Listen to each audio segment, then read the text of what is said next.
Ati hei mauri ora. Good morning, everybody. My name is Mahanga Maru. I'm from Suparu.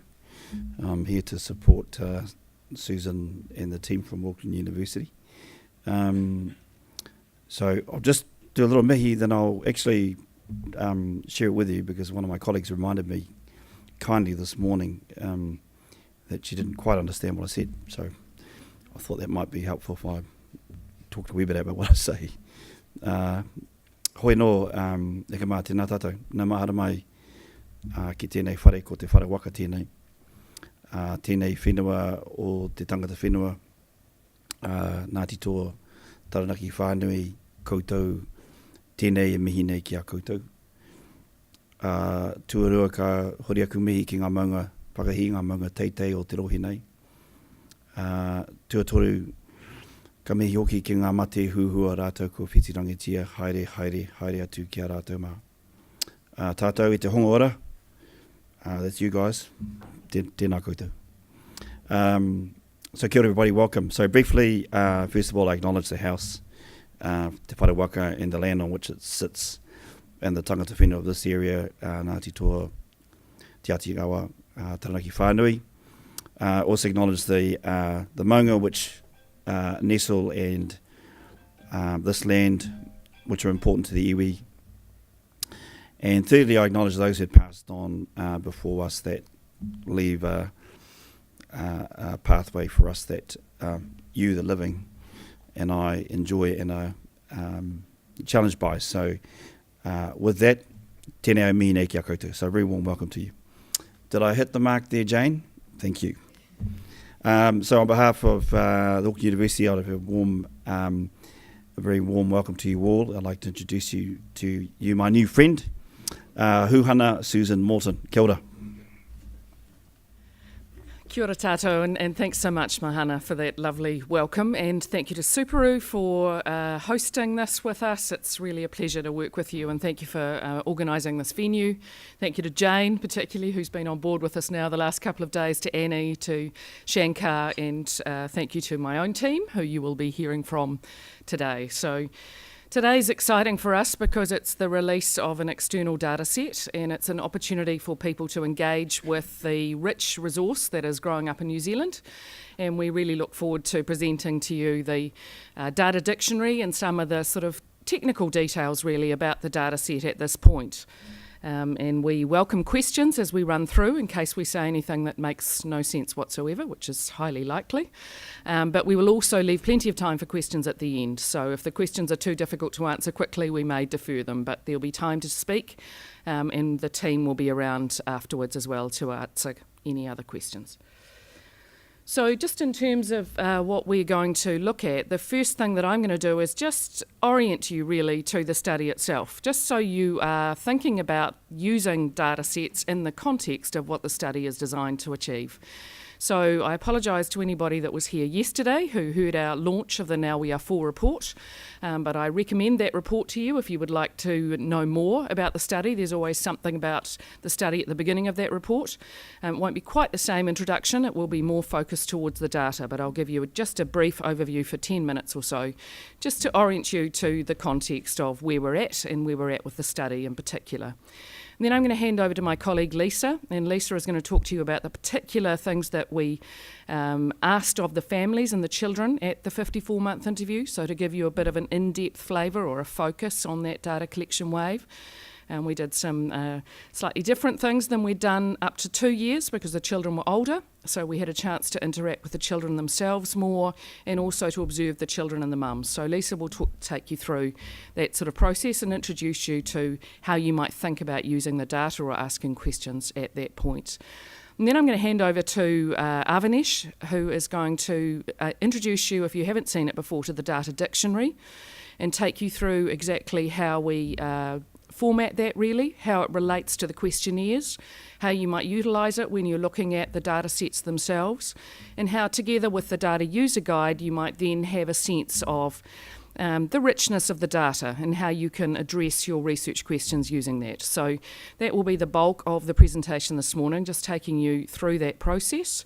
And then to close the sort of formal session, I suppose, we'll invite Pete up, and Pete is going to let you know about accessing the data and how you go about making an application, the process that we have for that, as well as if your application is successful, which we absolutely hope it will be, you will be able to then utilise the data sets through an e-research platform, which is the first time we'll be using that process. So he's going to take you briefly through that process. So that's what we're planning to do. I hope that's what you think you've come to hear. Oops. So just to give you a bit of context, just to sort of bring you into the space of what are we actually talking about here rather than diving straight into the data set itself, just to orient you to the study, because obviously the research questions you can ask are pertinent to what we've actually collected and what the objectives are. So this is a longitudinal study. Hopefully all of you know that by being here and engaging in this process. It's a study that had its origins almost 2 decades ago now, actually, when many government agencies recognised the utility of collecting information from families and children over a period of time to actually inform what was shaping development for children who were born in a particular time frame. And I guess it's based on the success of the Dunedin and Christchurch study from the 1970s, which we know is still informing policy, and this idea that actually things had changed dramatically for our population. And here's a slide that sort of demonstrates that. So we've had a definite change in our demographics, so our population is vastly different both to the 1970s in terms of the old studies, but also to any other international study that was going on. So we wanted to actually have a new study that was tracking children who were born in New Zealand in the 21st century and captured their diversity, particularly in terms of ethnicity, which is very diverse now, but also which actually looked at the changed environment that these children are growing up in, which again is very different than it was 30 or 40 years ago, or even other generations, and potentially different from overseas, although not always different. And those are interesting things. So understanding the dynamic interaction of the people and the environment is what we were concerned with. So that was really what set up this conceptual framework for how we think about the study. And this is important, I think, when you're thinking about any research questions that you're asking of the data, is to think, what was the study set up to do? And it was set up to look at what shaped trajectories of development for our current children. So the children are the focus of this study. And while we recruited in pregnancy, so we recruited the mums and their partners before the children were born, it's actually the children who are the cohort and that we're following up. They are at the centre of this. So the mums and dads may change, and you'll hear about that as we go through, and you'll need to be aware of that as you're looking at the data sets. But the children remain the constant. So we're interested at how they grow up over time. And we're interested particularly not just in the children, because obviously their development is shaped by the environment around them. So we're interested in how they interact dynamically with their families initially, which is really important, and those families are diverse. Their households, which we also measure in the structure of the household, who comes in and who goes out. Their location, their neighbourhood, their communities, so whether they move, who's in their neighbourhood, how connected they are to that, but also to their connection to informal and formal society, so things like ECE and then transition to schooling. And then at the outer layer, we're also interested in understanding how policy is actually reaching, or in some cases not reaching, those individuals or the families in the centre of those diagrams. So this is the framework you may want to come back to when you're thinking, what are the questions I want to ask of the study? We sort of call it our double puddle model, which is a sort of a kind way of saying it's lots of ovals. But you'll see that it is double, and that's quite important because we're interested in a longitudinal study, not just in a snapshot, but in change over time. So we're measuring each of these things at each time point. Well, almost at each time point. I'll come back to that because in some cases, some things have changed at each time point and sometimes not. So we always have to think about what do we measure when, and I'll give you a bit more information about that because again, when you're looking at research questions and answering questions with your data sets, you need to know when we've measured what and why potentially we haven't measured something at a particular time point. Okay, thinking about this is going to go on as well until the children, we hope, are 21 or even older, like the Dunedin and Christchurch studies. A couple of things about the cohort itself, just so you've got a sense of where we're at. As I said, we recruited in pregnancy. So initially we had 6,822 mums and 4,401 dads. Actually at 9 months that became 6,823 mums, and the dads actually increased to 4,403 as well. There's lots of good reasons for that you'll see when you delve into the data. We've subsequently done a Who Are Today's Dads. We've got 5,712 dads who took part. So this is what I mean by the mums and dads can change. But the basic denominator is the children, and we didn't know about that until post-delivery. So we recruited in pregnancy. Basically, the number of potential children we could have, we had at the 6-week call, and there were 6,853 children. Some of those are multips, because those of you that can do maths will realise that doesn't actually quite work in a one-to-one fashion with mums. So 6,853 is the maximum number of children we can have, and at each data collection wave you can see how the completed interviews relate to that number, and the mums and dads may be the same or different. And there's also a good way to work that out as well, which Avanesh and others will take you through. Really importantly, the cohort has adequate explanatory power to look at ethnicity and difference according to ethnicity, and that's one of the things that we explicitly set up at the beginning. So really importantly in New Zealand that we're able to look at our Māori children, our Pacific children, our Asian children, our New Zealand European, as well as our other New Zealanders, although we don't necessarily have power to look at that smaller other group. But we do have enough power to usually look within subgroups of those other major ethnic groups, and that's really important. Also importantly, ethnicity can change. So at the beginning, ethnicity has been assigned by mums and dads, and they don't always agree about what the ethnicity of their child is, so that's something to watch out for as well. And as we go forward, the children themselves will tell us about their own ethnicity, and that may disagree or agree with the things we've been told before. So we're tracking that over time as well. But importantly, those numbers allow us to look at those subgroups as important subgroups and understand trajectories of development for those groups, and importantly understand why we see inequities or disparities with respect to ethnicity. So we tend to use this ethnicity not as an explanatory variable, not as a reason to understand differences, but as a way to then delve beneath that to say, what does it mean to identify with these groups? So you'll see when you go into the data, there's not just ethnicity, there's many other ways that we ask about connection to ethnicity or culture.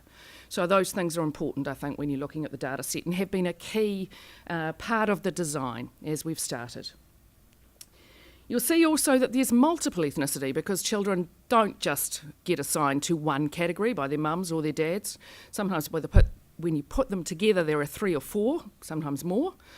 And those multiple ethnicities are increasing over time. So almost 1 in 2 of the children by the time they're 4.5 are identifying with more than one ethnic group. So just watch out for that when you look at the data too. I think that adds to the richness actually, but it is a complexity that you need to be aware of. We have subsequent to recruiting. We recruited in pregnancy. There's no register of pregnant women. We weren't able to see whether it was going to be a random sample or not, so we used a geographical sampling frame initially. We have a technical paper that explains all of that on the website. I would absolutely recommend that you need to go to that technical paper. It's called the calibration technical paper, and actually have a look at how we recruited and how the recruited cohort actually is calibrated to all current births. We have a paper out in the literature as well that talks about how generalisable this cohort is to current births. That again is on the website. It's a separate paper. Those are 2 of the papers that you should refer to, as well as a cohort profile, the recruitment and retention strategies. All of those are there, and those are papers that will be very valuable to you just to help you understand where this comes from. Retention rates have been incredibly high compared to international studies, and that's really important because it's not just about recruiting the cohort, it's trying to keep them on board. So rates of over 90% completion at each interview, but some children skip in and skip out. So it's not always a subset of the denominator, and you need to just check for that. So some children move in and out, or families move in and out over time. We know where 97 or 98% of the cohort are, and only 2 or 3% have opted out completely.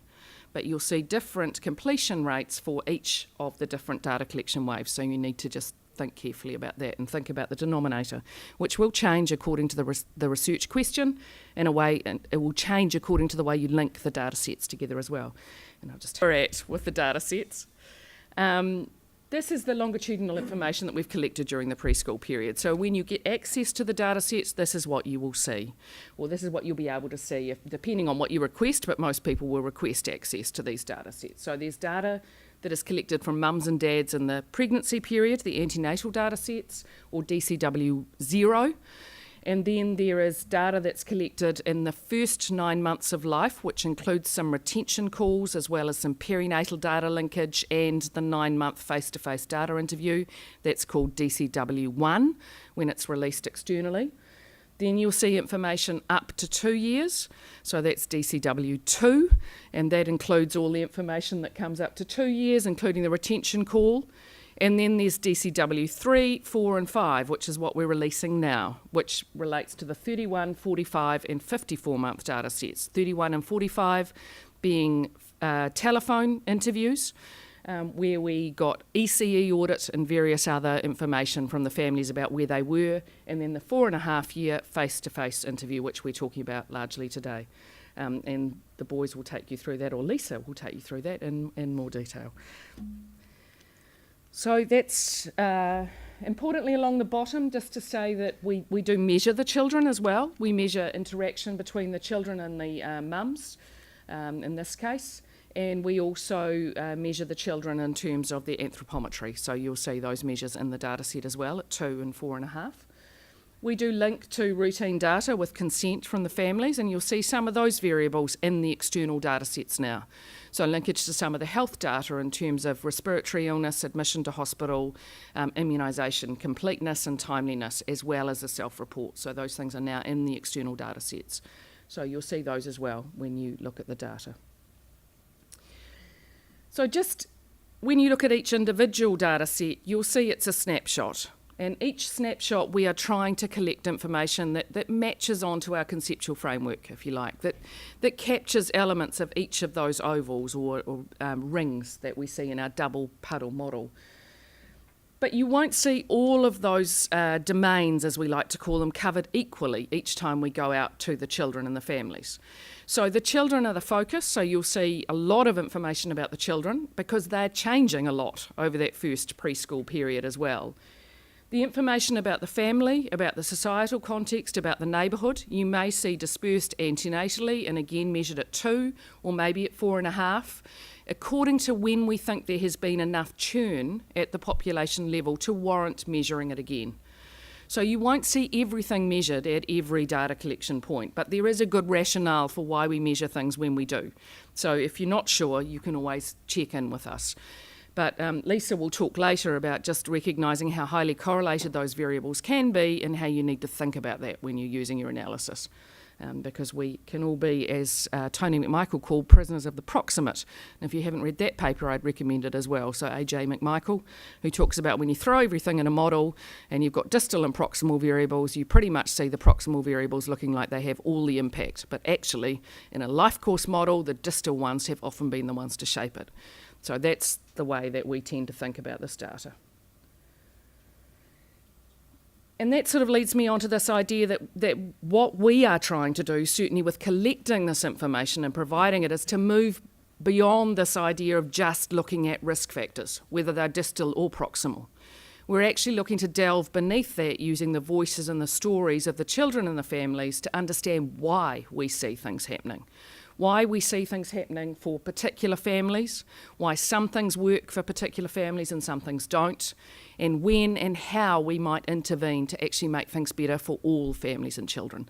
So that is really what sits behind that whole model, and that's really what we're looking to do, rather than just repeating patterns of risk factors that we could potentially get from other data sets. So this data set has the richness to allow you to dive beneath that.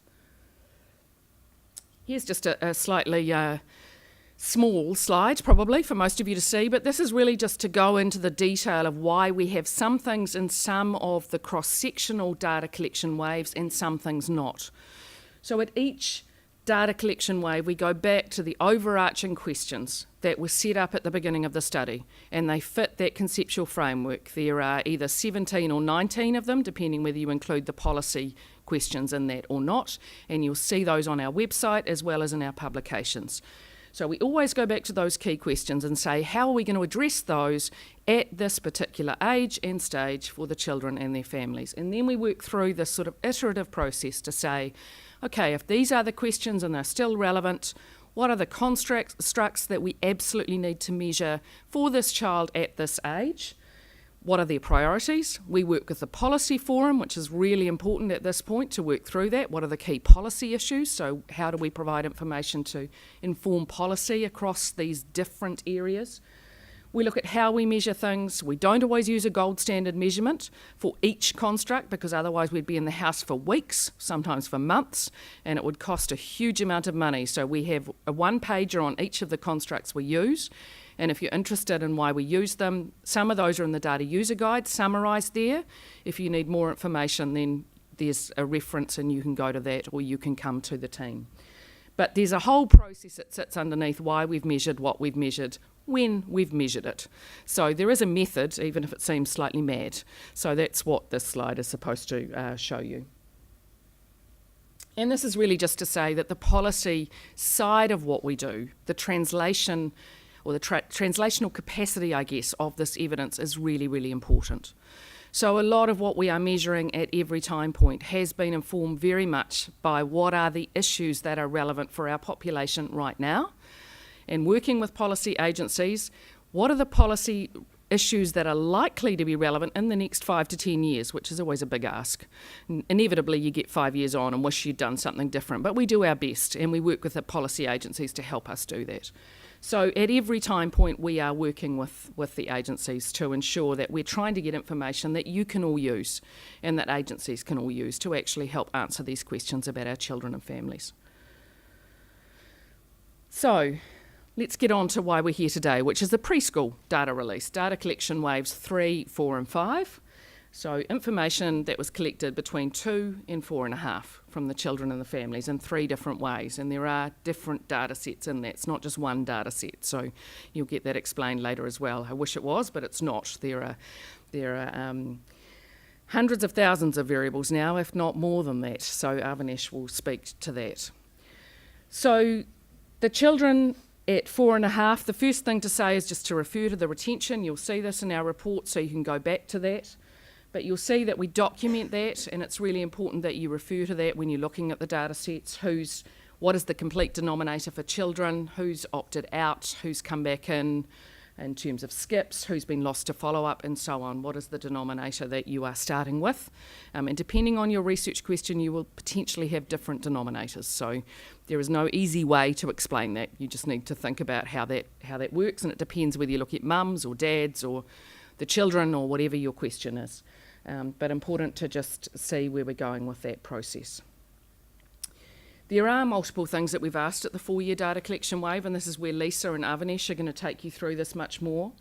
But across those domains that you saw in that sort of grid diagram before, we have asked a multitude of questions, remembering that we have about 90 minutes or a maximum of 2 hours in the home to ask these questions. So it's always a bit of a challenge to balance out what's in and what's out. And there's always things we could do that we would love to do that we just can't do for time or money or actually for logistical reasons.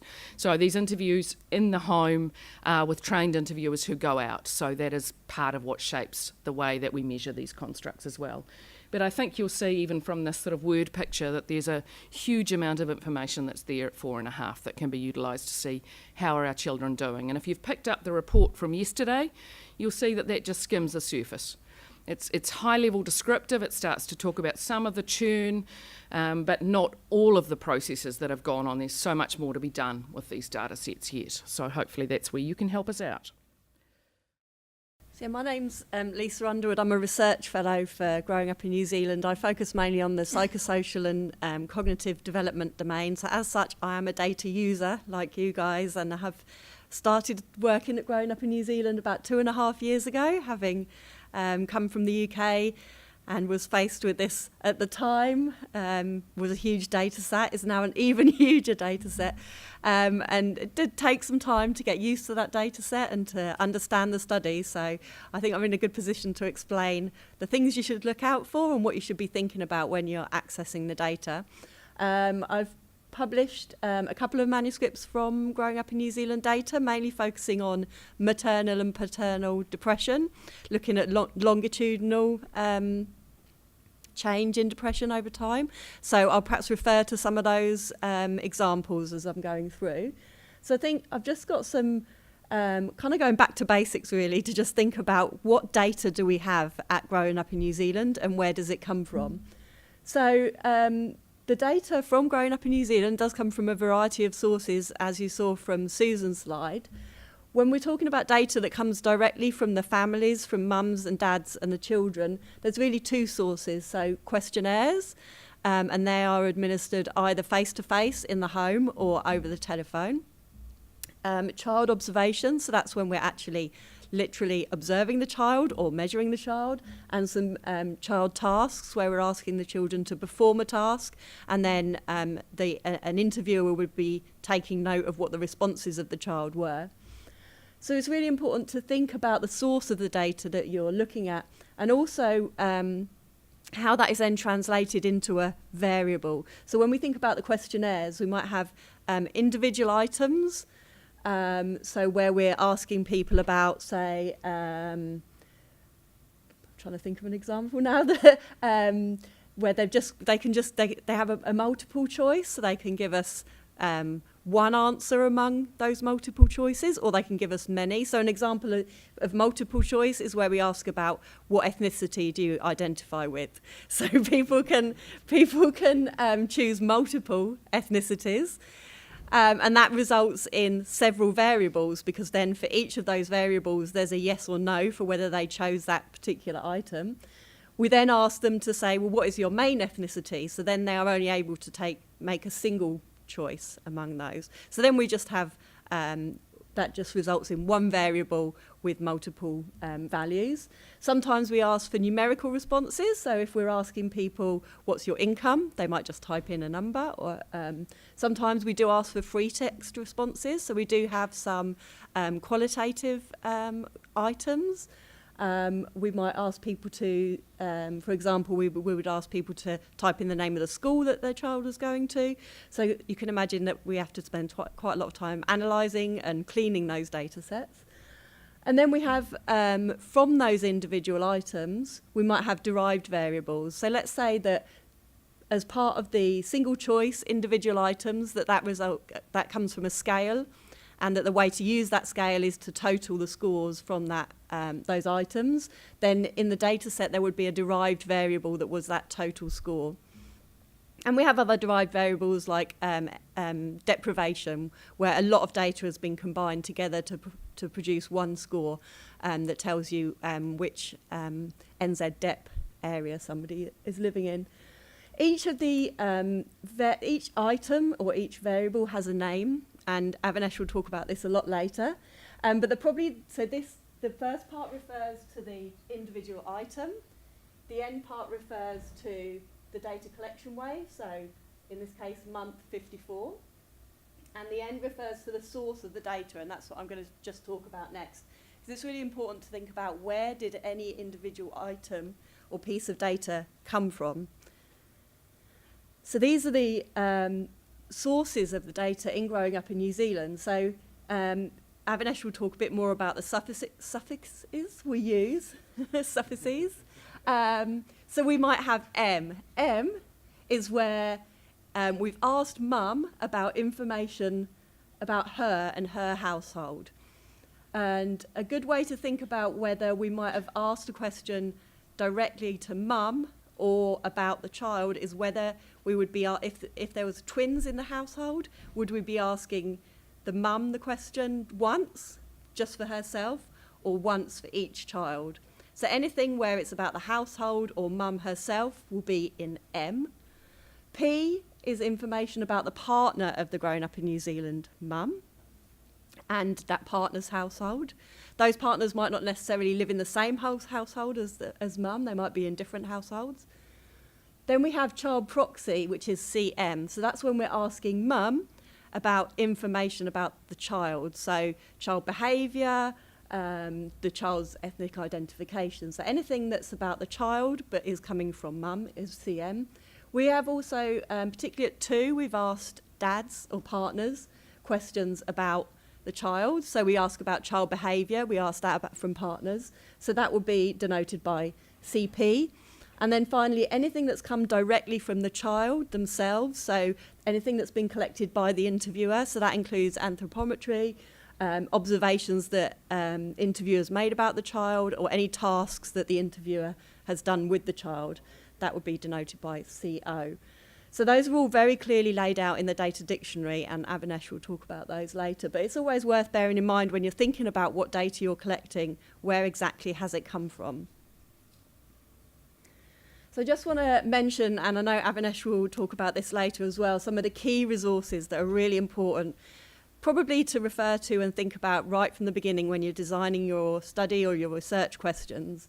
So the first is some of the current research that's going on with Growing Up in New Zealand. So this is all available on the website. So if you go to Growing Up in New Zealand and the research findings and impact, you can look at some of the projects we've got currently going on in Growing Up in New Zealand. You can look at some of the projects that are ongoing through the team in terms of internal data sets, and you can look at what other research is going on with the external data set. So really important to make sure nobody else is already doing the study you're thinking of, or whether there might be people you want to link up with who are doing something similar or something of interest to you. The questionnaires, technical documents and data collection ways, really important, and again Avinash will talk about this later, but this is where in the access to growing up data you'll find the key technical and background documents, which I cannot recommend enough to you to read and have a look at, because there's so much rich information there that, you know, without it you'd be struggle to really make sense of what's happening, because there is so much data available. And also those documents by data collection wave. So again, each of the questionnaires is available on the website, each of the data dictionaries is available on the website. And of course, research publications. So these are in research findings and impact, so you can see probably the best way to find out about how the data can be used is to look at what we've published already. So these are our key reports, but also peer-reviewed publications. So it can be really useful to look at what other people have done and how they've used the data and how they've described the data as well, because that can be quite difficult to get when you're writing for publication, to actually work out how to describe the data. So those are great examples of that, how to do that. Some of the key resources for the current data release, and again, Avinash will talk about these. The most important one is probably the user guide for the external data release. So this is a really detailed document about exactly what data is in the latest release and how you might use it. And one of the most important things, as far as I'm concerned, as a user of the data, is this table, which is exactly what data collection wave instruments we've used in the study. So here you can see, going across this table, which data set we've used a particular tool for, which data collection wave, the actual question or variable number that relates to that tool, what the actual name of the tool or scale is. So this one we've got an International Physical Activity Questionnaire. So this is where we've used a named tool or scale in the study, which domain and construct that relates to, how we applied it, how we used that scale, a key reference that refers to the source of that scale, and then some notes at the end which might be about how we have derived variables from that scale, or whether we've used any of those scales in our reports or publications. So these notes here will relate to the list of publications coming from Growing Up in New Zealand that have used a particular scale. So this is 10 pages worth of table of every single instrument we've ever used in Growing Up in New Zealand. So it's taken quite a long time to collate, but it's really, really useful. Especially those key references, I think, to go back and look at the original scale. What was it intended to be used for? How is it used? And how have we used it? Have we adapted it? You'll find all that information in the notes. And again, Avinash will talk about these, and I've mentioned it before, but really important to go back to basics and look at the original questionnaires to see exactly how we asked a question. How did we frame the question, and how did we code the responses? And we also have all of our observation booklets where the interviewer was carrying out tasks with the child, and those give you really good, clear idea of exactly how each task was administered by the interview, because they all have the instructions that were given to the interviewers. So they're quite technical documents, but in all the questionnaires and the observations, every single item has a variable name, so you can see exactly where that is in the data dictionary, so you can relate those two documents together, or those documents together. So I think the observation booklet is one thing that, particularly for 54 month, because that's the first time we've really done a lot of work with the children themselves. So this observation booklet, which is available on the website, will be really useful. So, for example, you can see exactly how we measured the children, what the interviewers had to go through, the different steps. So they didn't just measure the children once, they had to measure the children multiple times. If those measurements didn't match up, they had to measure the child another time. So you can really see each of the steps that we've gone through to end up with the data that you find in the external release. We've also got really clear idea of exactly how we administered some of the tasks. So we did some really cool tasks with the children at 54 months to measure all sorts of different aspects of their cognition and development, and I'll talk about those in a bit more detail, but you can really see how we've administered and scored those. So this one here is a hand clapping task, so very simply the interviewer claps a number of times. Do you want to do it? Can you remember how it works? So if I clap once, Pete would have to clap twice. And if I clap twice, Pete would have to clap once. So it's all about inhibitory control. But you can really clearly see, this is how it works. The interviewer claps twice and then records whether the child didn't clap at all, or clap once, or clap more than once. And so you can really see how we've scored and coded that variable.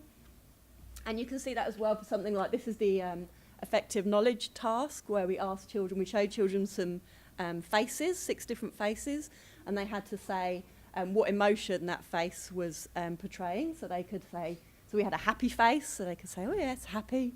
And there were 6 different faces. And you can see exactly which words we coded. So say for the happy face, you can't really see it probably very clearly, but if they said happy, they would have got 2 points.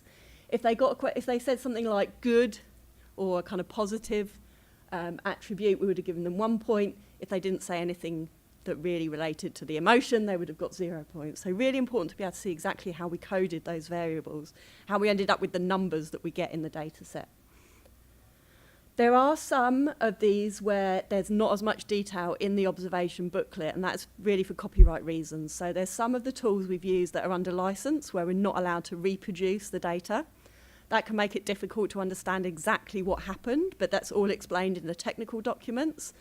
And all of the data is still in the data set. It's just that we can't actually. So, for example, this is the dibbles or dibbles. I'm never sure which way around it is, where you would have a list of letters, and you ask the children to say what the letter was. We can't actually give the list of letters, but we will be able to tell you how many letters the child correctly got right.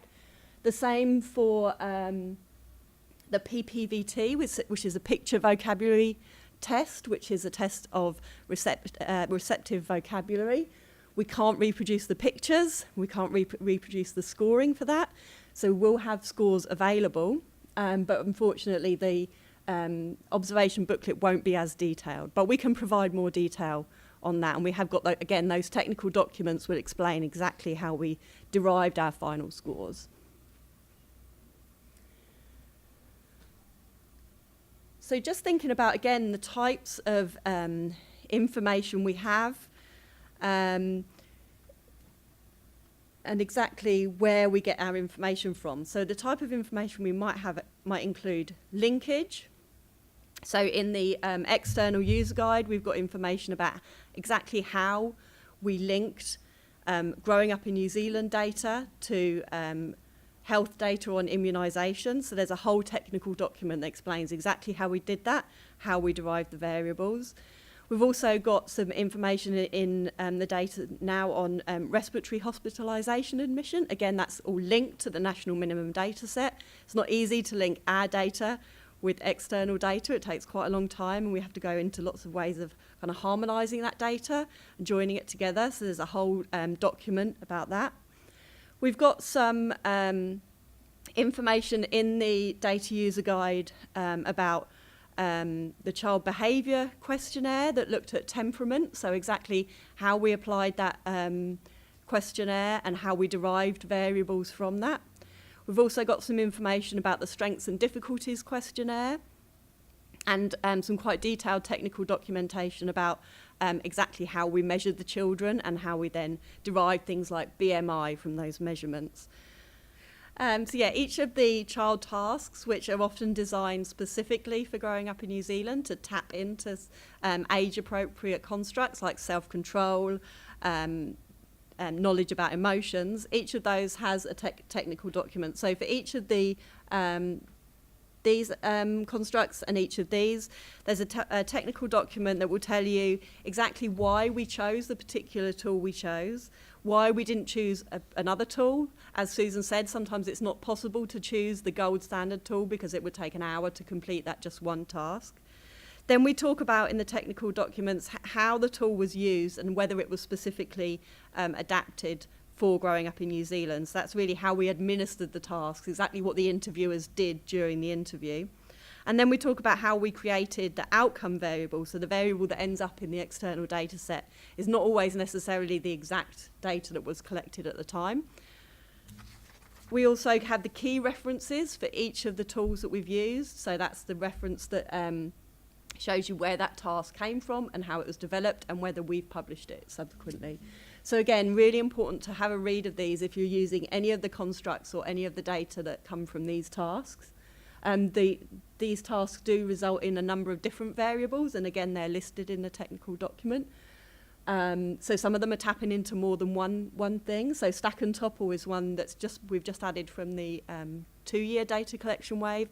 Taps into all kinds of social responses, eye contact, control. So it's not just one variable that's come out of that, it's quite a number of variables. So really important to familiarise yourself with those if you're interested in looking at those child tasks. So just thinking about using the data, and again, I've gone a bit back to basics here, but it's really important to really think about, obviously, starting with a research question. And as Susan said, ensuring that growing up in New Zealand is the has the answer to that research question. Is that aligned with the original design of the study of growing up in New Zealand? Then it's important to think about the design. Are you just going to look at one time point, one data collection wave? So, for example, we published a manuscript on antenatal depression. So obviously for that manuscript, we just looked at DCW0, which was data from mum about collected during her pregnancy. But then when we wanted to look at whether depression had changed between antenatal and postnatal, we obviously then added a data set. So we looked at the antenatal data set and the postnatal data set. So, you can just pick one data set and compare children or groups of children within that, or you might be looking at multiple time points. What's the focus of the study? Is it the child? Is it the mother? So obviously with depression, it was the mother was the key focus, so we only used the mother data set. And we used the mother ID to merge data sets so that she was the focus. But in some cases, in a lot of cases, the focus of the research question will be the child. So you'll be using the child ID to merge data sets, and that will be, again, that will affect your denominator because we have got more children than we have mothers. Or is it the partner? So we have partners in the study. We have fewer partners than we do mothers. So again, it's worth bearing in mind, say if your focus is the mother, but you want to link her data to her partner's data, that will reduce the number of participants you can have in your study because there are only 4,400 partners in the study. Or is it a family? So you might be looking at the whole family and linking that way.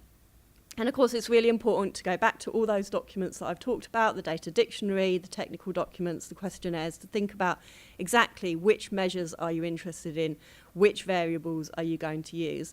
And this will all be something that you'll need to do before you submit a data access request, because this is the kind of information that's requested there. So before you get access to the data, you should have all this already. You should know exactly which variables you're going to go to in the data sets, and you should have an analysis plan, which I'll go into a bit more detail about now, about some of the things to think about when you're using the data and when you're developing your analysis plan. And again, this is all in the data user guide. just about some further considerations. So things like data preparation. So say if you have a scale, are some of the items in the scale kind of worded positively and some worded negatively, in which case do you need to reverse the coding for some of those items so that when you total up the score, if you're doing that yourself, that makes sense. Has Growing Up in New Zealand coded the data in the same way that the original scale has? So when you're adding up your scores, are you adding up the right scores? So in some cases, the original scale might have been coded 0, 1, 2, and 3, but it's coded in the data set as 1, 2, 3, and 4. Just worth double checking when you're doing that, whether that's the case. There's also issues worth thinking about missing data. So there's lots of different types of missing data in the data sets. So one might be genuine missing data. So that's when a participant hasn't answered a question for whatever reason. It just hasn't been, a part of the questionnaire hasn't been completed. A child didn't take part in the task. We've got items where the participant might have refused to answer. They actually ticked refused for an item. Those are coded separately from don't know. So for a lot of our items, people can choose refused or don't know for each item. And that is all coded, but it's worth thinking about how you're going to deal with those codes. And then there are skip data. So, for example, if a participant is employed, they'll be asked about that. If they say yes, they're employed, they'll go down one route where they answer lots of questions about their job. And the people who aren't employed obviously won't be asking those questions. They'll be going down another route where they're being asked about why they're not currently working. So there's a split within the participants, and it's worth bearing in mind exactly how many people are going down one route and how many people are going down the other route. It's also worth just thinking, once you've prepared your data set and you've checked all those things, just doing some exploratory data analysis. So are there any patterns to those missing data? So are there some variables where lots of participants are answering refused or don't know, and is there a reason for that? How are the responses distributed? So if you're looking at scale data, if you've got a normal distribution, that will obviously affect what type of analysis you do. You can also have a look at the distribution of some of the categorical data. So is there an uneven distribution among the responses? Are there some response categories where very few people have answered that response? And you might think about collapsing that in with another response. You might want to think about transforming some scale variables into categorical variables. So for example, depression. We use the Edinburgh Postnatal Depression Scale, where if you score 13 and above, that indicates you have depression. So you might want to think about whether the scale you're using has a cut-off point and whether you transform that scale variable into categories.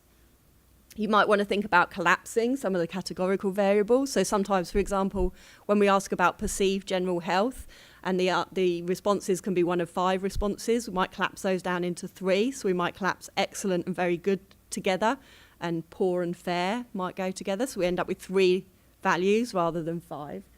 And also really important to think about correlations and collinearity between variables.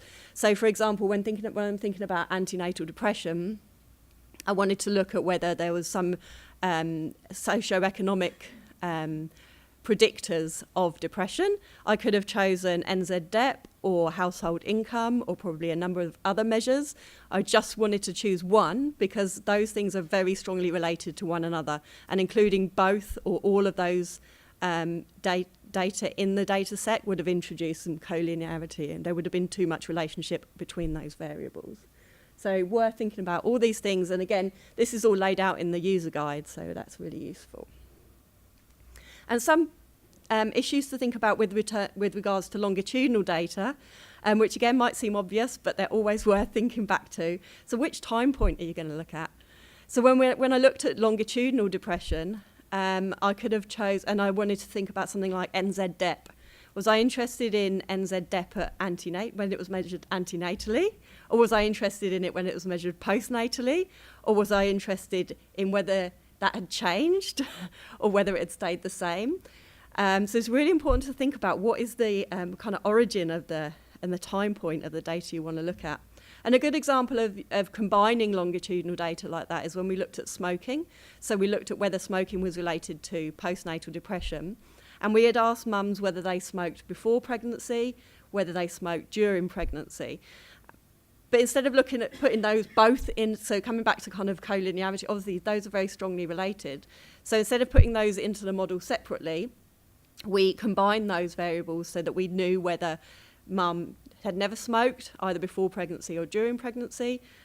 I don't think there were any, but there might have been mums who didn't smoke before pregnancy and then took up smoking. I don't think there were any. A large group of mums smoked before pregnancy and didn't during pregnancy. And then we did have a small group who smoked throughout. So those were two different variables, pre-pregnancy smoking and current smoking, that we combined together because it just made more sense to do that than putting them in separately.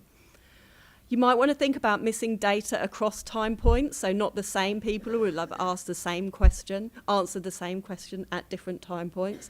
And that comes back to what Susan was saying about different denominators. So again, when I was looking at antenatal and postnatal depression, not everybody who completed the antenatal depression scale had also completed the postnatal depression scale. So that reduced my numbers down. There are also instances, it's not very many, and I don't know the exact number, but there are times when, say, the mother of the child has changed. I know it's a very small number of cases, but it's worth bearing in mind if you suddenly get different denominators and you're not sure where that's come from. And then it's important to think about, whether there's been a change in informants. That might be if the child has a different if the mum has a different partner, or if the child has had a change in their key informant, which is usually their mother, but there are times when that has changed over time. And just thinking about some of the further considerations, and this is all in the technical document again, but there's just a few particular issues with the 54-month data set that are worth bearing in mind. So one of those is the ECE questions, so it's worth paying. This is on additional information and data issues still to be resolved in the data user guide. So worth just looking at which ECE variables we've currently included and which are still to come. They'll be released at a later time. Also, some of the detail about the strengths and difficulties questionnaire and what data is available there. Some information about the picture vocabulary test, which isn't included in the current release, but will be as soon as we've been able to find the right way to standardise those scores and get those make those scores available. And then some information on contact with agencies for the families. That again, there's more information about how exactly those have been derived and how they're available in the data set. What I'm going to do with the next few slides is I'm going to recap, in a way, everything Susan and Lisa have said, but with a focus on how to actually access this data, all right, and how to actually use it. And I've got a foot in both camps. So I've got a foot in the camp of data creator in terms of anonymizing all this, and I've got a foot in the camp of data user, right? So coming at it from, is this, how easy is this to use if someone who has no idea about this looks at it? Can they, is there any utility to this? So the next few slides, hopefully you'll get a much better idea. It's a bit like telling you how to drive a car, right? You brake here, you do this, you do that, but you really won't know until you've actually had a play with this.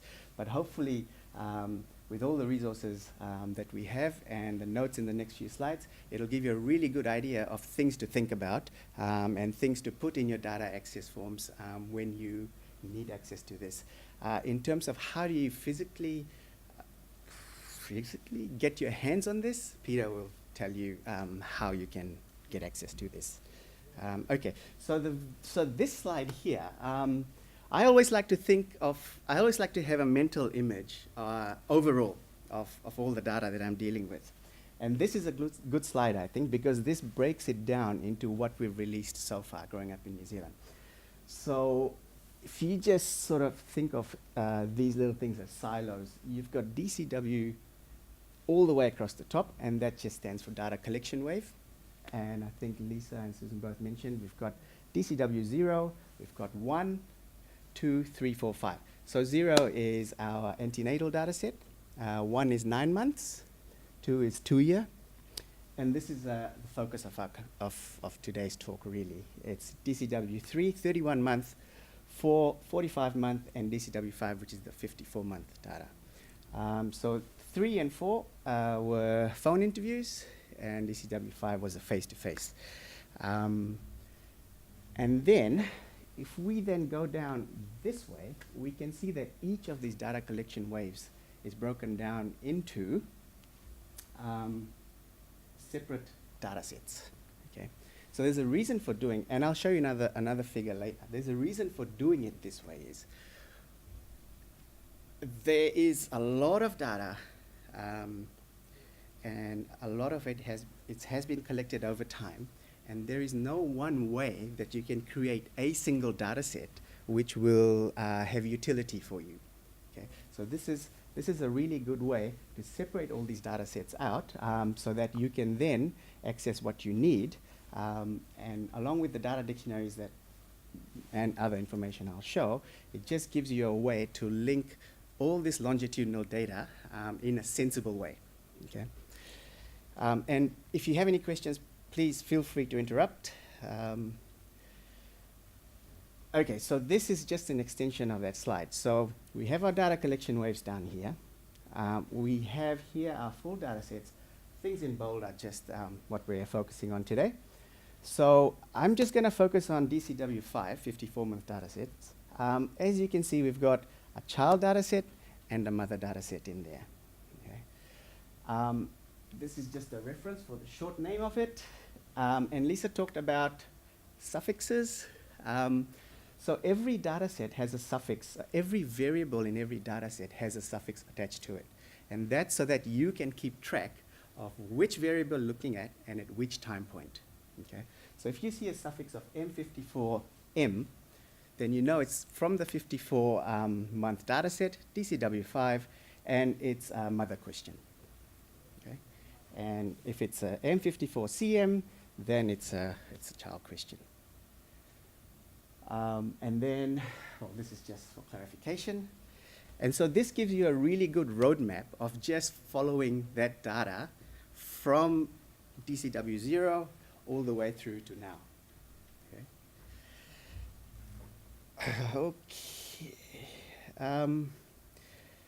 So this slide is this is just to sort of give you a picture of the steps involved in getting you a final data set, a final release data set. Okay, so if you just think about, this is the 54-month questionnaire, and there's a lot of information in it, right? So I think there's about 336 variables in here, approximately. So there's a lot of information that gets collected and stored, and so we have to collect this raw data. We then have to go through and look at text data. Lisa mentioned a little bit about that. We then have to make some sense of that, categorize it into sensible categories. We then have to do all sorts of cleaning on it, and then that's sort of the first box there. Okay. So a lot of work, probably the most work goes into that first box. Okay, and once that's done, we then go through and say, okay, what derived information are we going to add to this data set? Once that's all done, we then take all our different data sources, merge it all together, and so this whole set is just preparation of the data. Okay, so that's all well and good. But then we have to release that data so that people in this room can use it, right? Now, one of the key things about growing up in New Zealand data and the consent is, and releasing that data, is that it has to be anonymized, okay? So we have to protect any identifying information that's in this data set here, okay? And so that's the whole principle of anonymization, okay? So it isn't as bad as it sounds, but basically we strip out any identifying information that'll let you link back to individuals, okay? That's not to say that we're not giving you all the information, okay? All that information is still there. It's just any identifying information is just not provided, okay? And I'll touch on that a little bit later. And then from there, we assign formats and labels so that everyone knows what's happening, suffixes, time point. We order them and we create a final data set. And along with this final data set, we create our final data dictionaries so that they go hand in hand and you can use them. Now, the data dictionaries are all available online. And Peter will show you what they look like. I'll give you a sample of one of them. But together with the data dictionaries and the data sets, you can then start to make some sense of this. Okay. All right, so this slide is just to emphasize that, well, there are external working data sets and internal working data sets, and again, all this is available on the website. But the whole rationale for this is that we have to keep the data anonymized, okay? And that is because when participants consented to be part of the study, one of the key things that they consented to is that their data is kept confidential, okay? So there's no way to link it back to individuals. And so what we've done with our external data sets is we've provided an ID there, but it's a pseudo ID. Okay, so it's not their real ID from the study, but it's a pseudo ID. And that same pseudo ID is used throughout time so that you can follow that same child or same mother or same partner all the way through the study. Okay. So this slide will make sense to some of you and probably won't make sense to some of you. But this is basically the same first slide that I showed, but the purpose of this is to emphasize that it's all about the child in these data sets. Yeah? So if you wanted to, for example, we all know what these mean now, BCW 0, 1, 2, 3, 4, 5. Okay? So if you wanted to follow a child from 2-year up to 5-year, you would just use the IDN child when you merge this data together. Okay? And here's your key. So IDN child is just child ID. Okay? That will never change. All right. Now, if you wanted to then look at the relationship between child and mother, then you can't just use the child ID all the way through. You've got to then bring in the mother ID through. Now, some of you might say, well, why didn't we just keep the mother ID the same variable, the same name all the way through, just like child? Well, mothers could change. Partners can change. And so that's why we've labeled them different, we've given them different suffixes, right? And so if you wanted to then follow mothers from 2-year and mothers from 5-year and get them into one big data set, you would then use where is the 2-year one?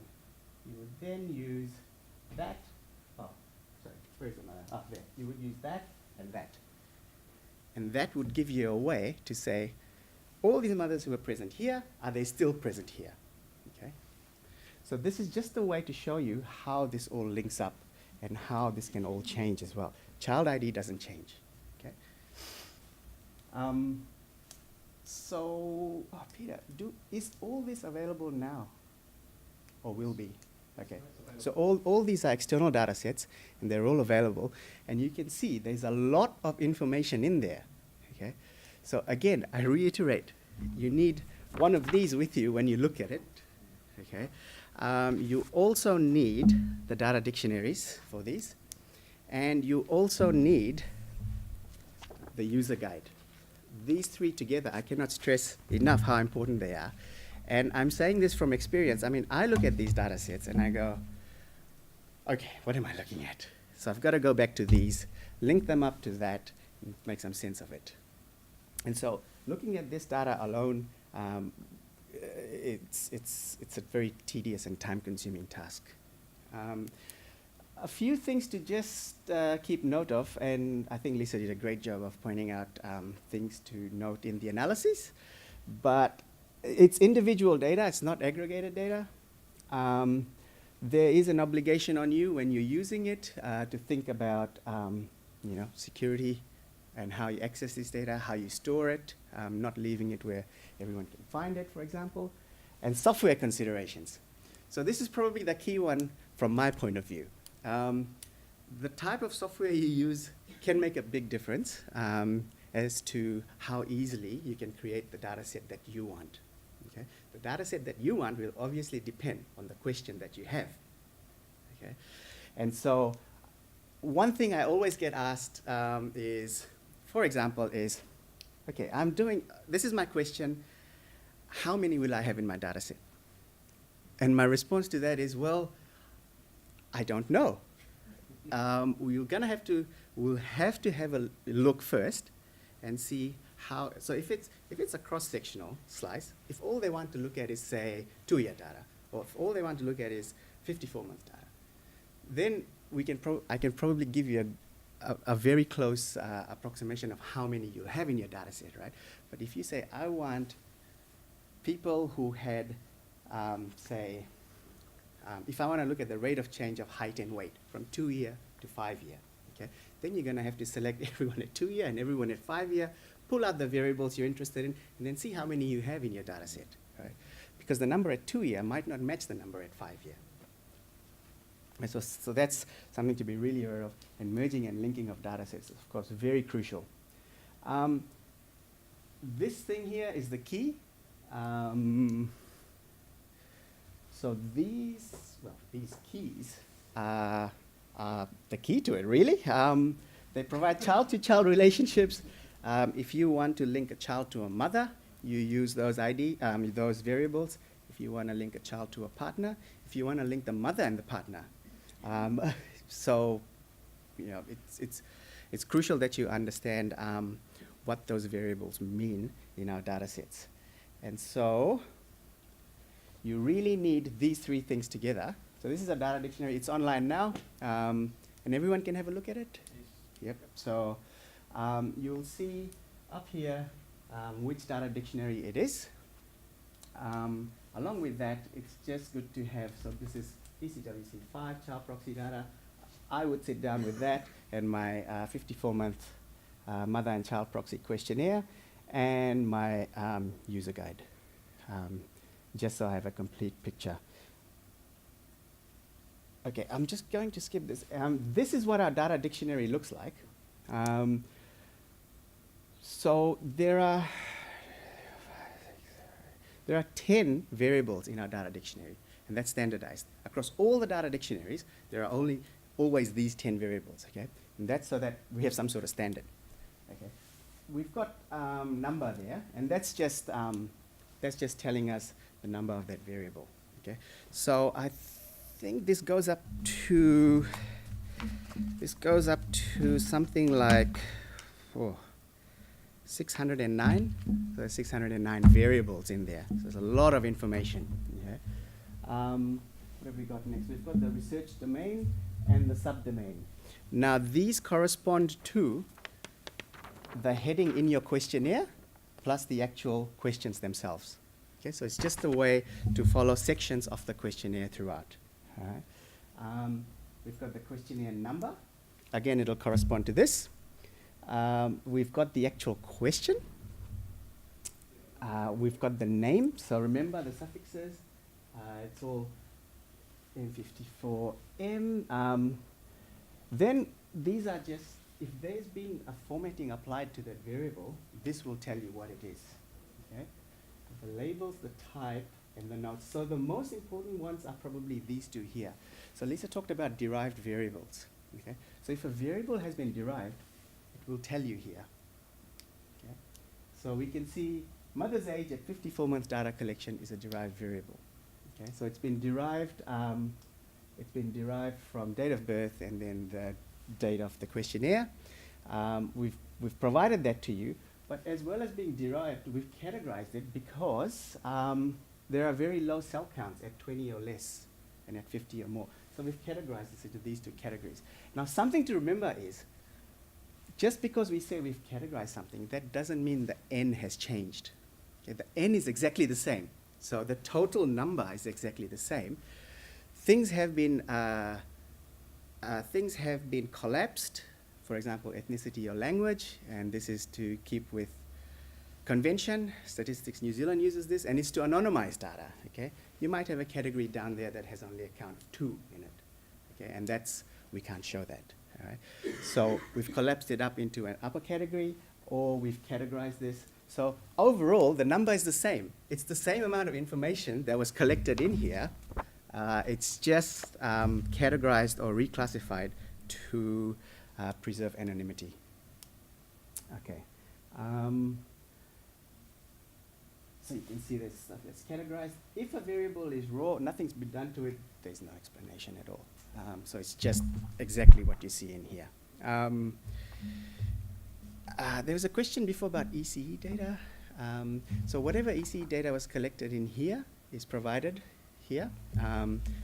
But as Susan mentioned, the additional work around it is still ongoing, hasn't been provided. With SDQ as well, the raw SDQ variables that are in here have been provided. So I really suggest you, when you've had a chance to have a breather and have gone away and digested all this, have a look at the data dictionaries. Formulate your question, think about which ones you're interested in, have a look at the other data dictionaries, see if the questions you want are longitudinal or if the questions are cross-sectional only. And things to think about is which variables will you use? So obviously out of 600, I mean, there is a great temptation to say, I want everything, and then I'll decide.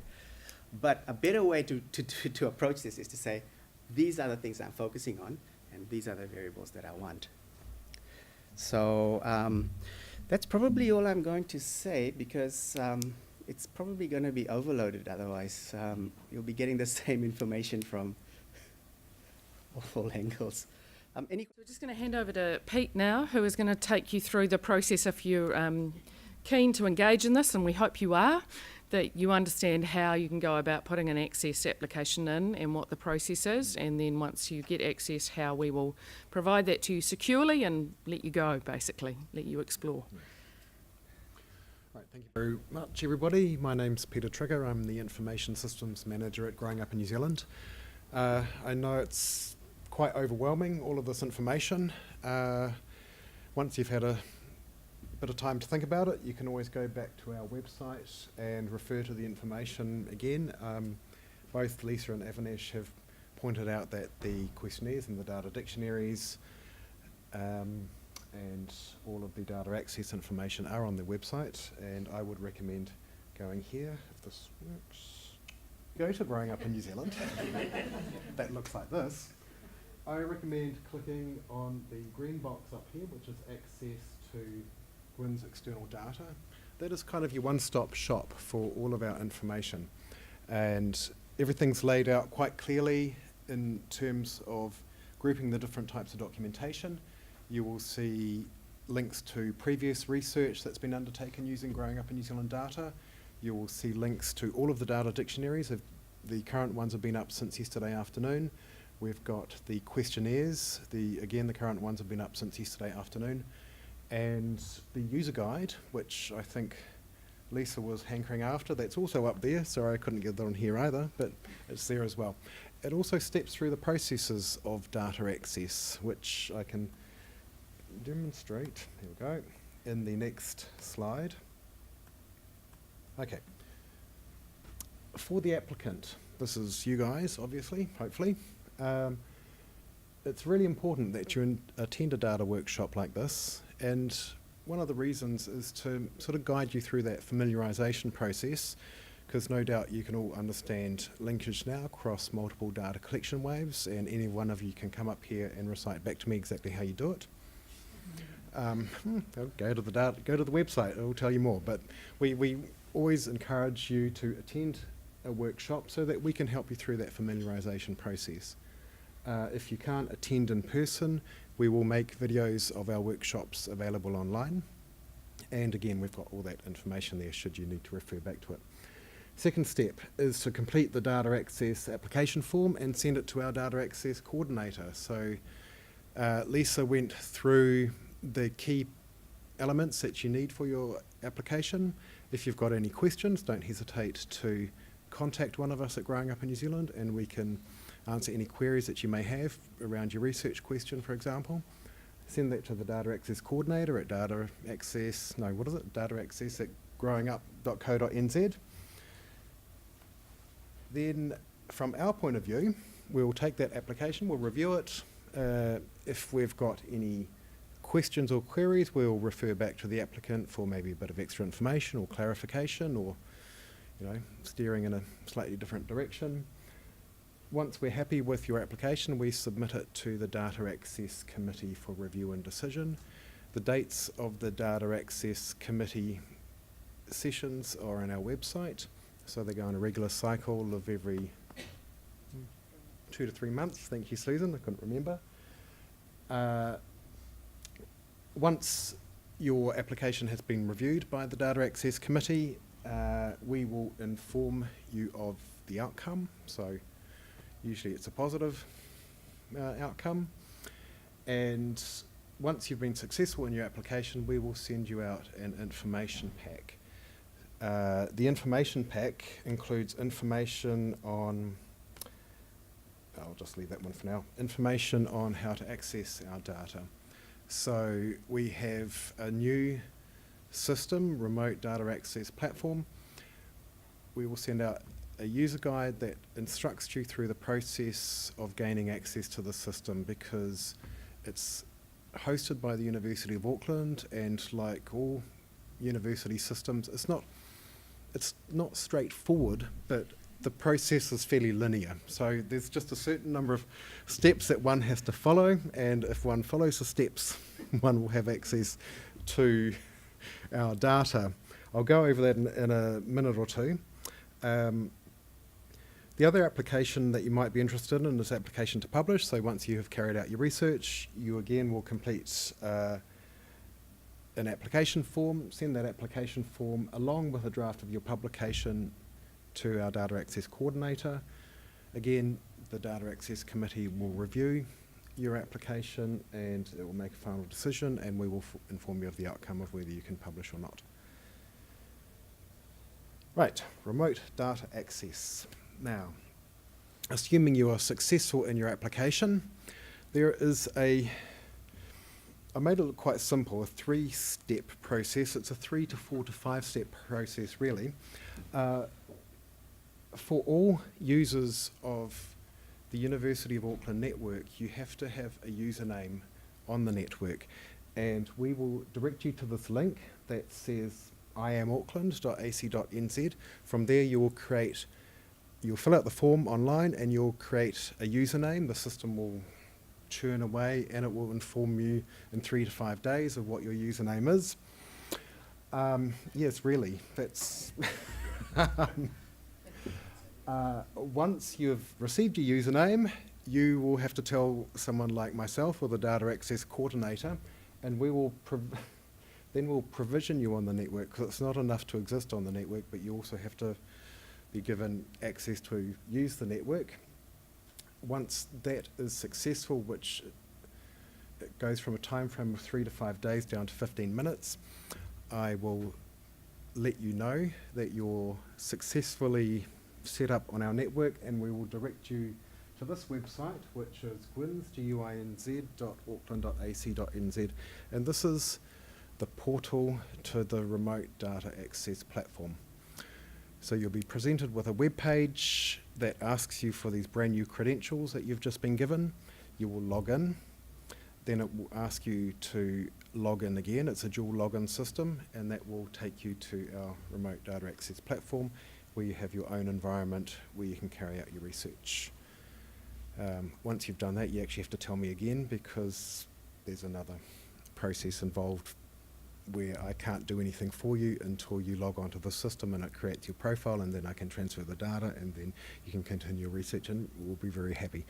So, like I said, it's a sort of a 3 to 5 step process. It's not complicated, it's just linear. If we follow the steps, we will have access. I'm not sure if I'm game enough to swap this to actually show everybody. I can give it a try, but I can probably do that afterwards and log into the system and show everyone what it looks like, if that's okay. Yeah. Right. My last slide is just a sort of a general overview of the data access protocol. Everybody who accesses the data, and I think this has been mentioned earlier on in the presentation, is governed by a data access protocol. This gives us information on the governance of data access and applying for data access.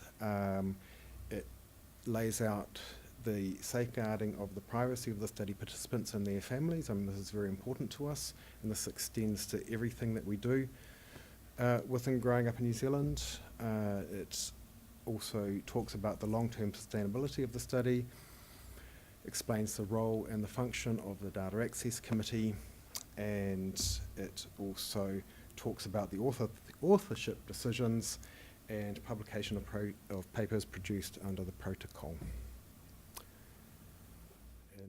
I think that's sort of an overload of information probably, and hopefully lots of places you can go for references. I think we were talking about data dictionaries the other day, as we have been for some time now, and thinking, you know, how useful are they? And of course, on their own, a dictionary is not enough. It is all about the context that has shaped that dictionary.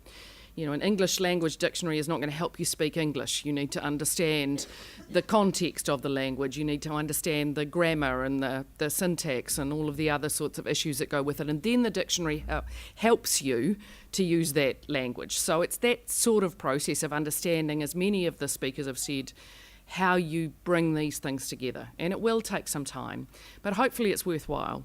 And hopefully you can see that, you know, this is a rich data set and it has a lot of utility in terms of so many questions that can be asked of it. And we're a small team, despite the fact that it looks like we do quite a lot of work to get to this point. We are quite a small team.